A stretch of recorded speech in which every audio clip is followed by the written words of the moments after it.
Ngibingelele kuwe mlaleli, ngiyathemba ukuthi-ke uyaphila-ke. Mina-ke nje ngizocela kuwe-ke la ukuthi-ke uma ukuthi-ke usamusha-ke kulona-ke ikhasi-ke leli-ke wenze nje ulungile-ke laphana-ke ungixhase-ke, ungaphumi-ke ungalicindezelanga-ke ibhathini u-subscribe nje akubizi imali, kumahhala nje kusho nesenti-ke elimnyama-ke lile khona uzokwazi ukuthi-ke uqhubeke uthole nezinye-ke iy'ndaba-ke ezintsha-ke nje engizolongeza nazo ngikufakela zona-ke kulona-ke ikhasi leli-ke kusukela-ke manje-ke ukuze ngaphuthi izindaba engizenza njengamanje ukuthi-ke ungabe-ke ucindezela-ke ibhathini u-subscribe njengamanje-ke.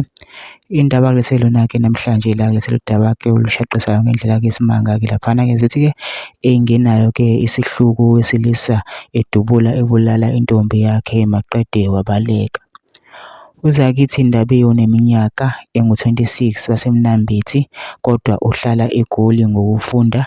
Ubevakashele i-boyfriend yakhe isoka lakhe waviwe phoswa endlini yakhe kodwa khona eGoli. Bebese bexabana ebusuku wamdubula kaningi washona maqede wabaleka ngemoto akwaziwa ukuthi-ke ubhekephi.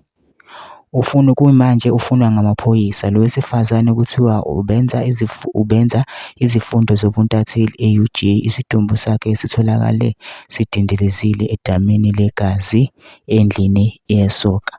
Ube-ke sebaleka-ke lo mlisa-ke lo amaphoyisa-ke aphindani-ke abhizi-ke eyamfuna-ke laphana-ke abantu abaningi